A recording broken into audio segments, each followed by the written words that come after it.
He's the politics editor at TheRoot.com and a politics and journalism professor at Morgan State University. Former Congressman David Jolly is a Republican who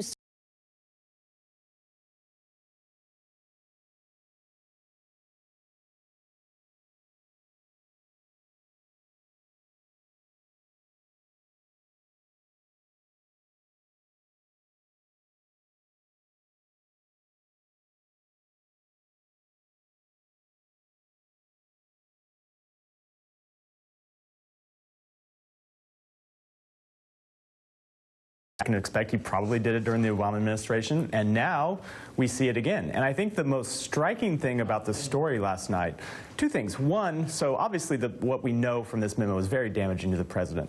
But the Times and other outlets who confirm the memo have only been read portions of it, and it's described as a very detailed memo. The second thing is, this is only one of a number of memos that Comey has reported to have written. He's reported to have written one after every conversation with the president. That means there's one about this dinner we had, that Comey had with the president, where he was asked to pledge his loyalty and asked about the status of the investigation. This is just the beginning of Jim Comey's memos, I think. Congressman, I realize we know very little. Right. But based on the information that you have, would you consider this obstruction of justice? I think it's going to rise to that. Listen, it's time for Republicans to revisit their grand bargain with Donald Trump, how they reconciled their own concerns with that. What we saw yesterday is a very clear contrast. Comey said the president asked him to let the investigation go. The White House issued a statement saying at no time did the president ask him to let that investigation go. That is clear conflict. Now, how does it get reconciled? I think in June you're going to see Comey sit in front of a congressional committee and say, this did happen. Two lessons from recent impeachments. The Nixon one.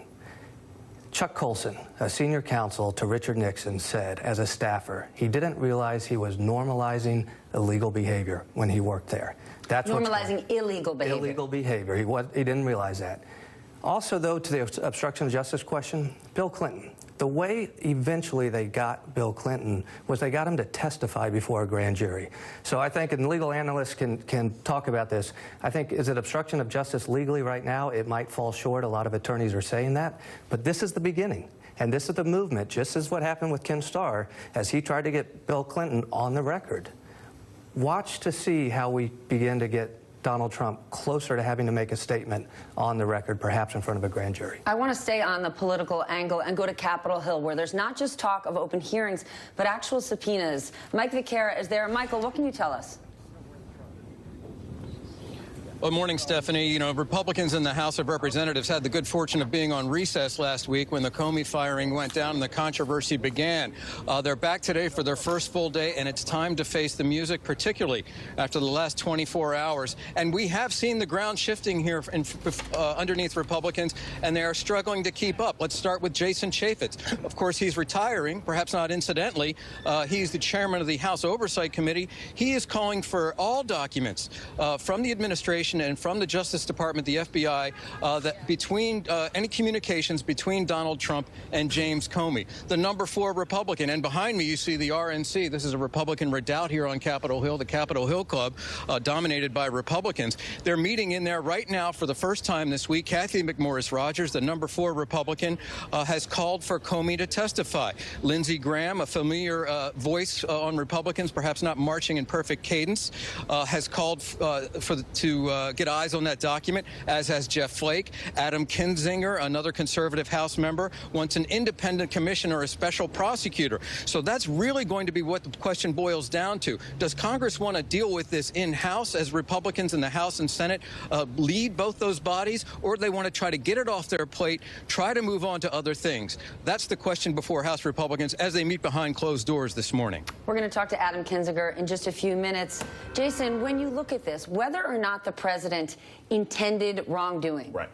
Some could say, listen, whether it was speaking to Lavrov or Comey, this is just Trump being Trump. Right. Does that matter? It does, because it's dangerous. And we've already seen the consequences of this before this instance, where we heard that allies were like, look, we don't want to share this information because we don't know what he's going to talk about. His bragging, his need to prove how tough he is, his, hey, look, Ferris, we can go ride the car. But none of that is a surprise. But it's still dangerous. People thought he could be dangerous. Right. People thought he was unqualified. They thought he was brash, lacked integrity, right. But they voted for him anyway. Yes. Does this mean it calls or it leads us to impeachment?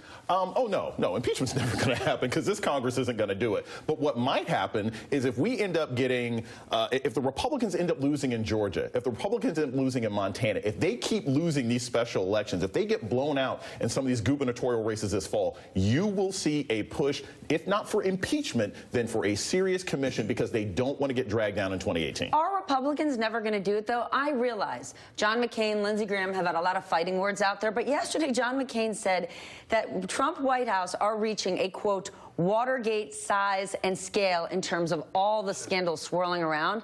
I mean, that's pretty nasty. Couple things. The Republican agenda on Capitol Hill is dead.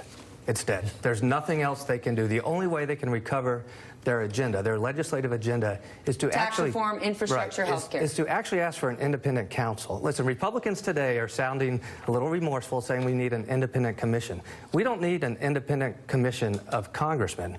We need a special counsel through the Department of Justice. And here's why it's good for Republicans. If you can put that on the shelf over here and say, let the investigation occur over here, they can recover their legislative agenda.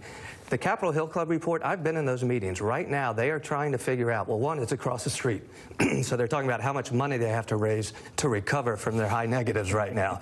You can only talk about that outside the Capitol. But they're also talking about how do they handle this. And you've got a lot of Republican members right now scared to death about their agenda, but also their own reelection. When you look at this, Matt, how much do you think, what position is James Comey in here? When we look back, should James Comey have resigned? He thought he could write these memos and manage the situation.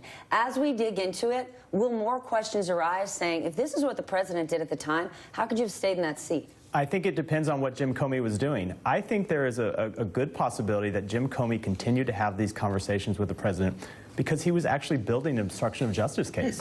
When we see these memos come out, it's quite possible that he was collecting evidence of these conversations, recording them, with the eventual idea of turning them over, maybe to a prosecutor, although there are questions if a prosecutor could bring charges against the president, and maybe to Congress in the case of impeachment hearings. Also, the questions that I've already seen on Twitter, more from conservative bloggers saying, well, where were James Comey's memos on Hillary Clinton or Barack Obama?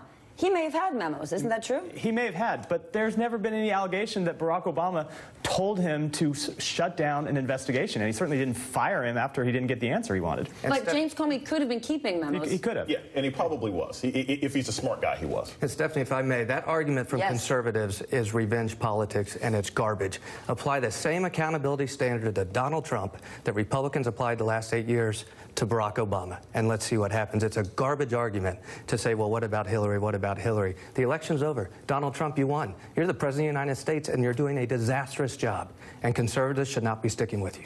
See, my producers are saying we have no time. Aren't you glad we just got that in there? All right, next, all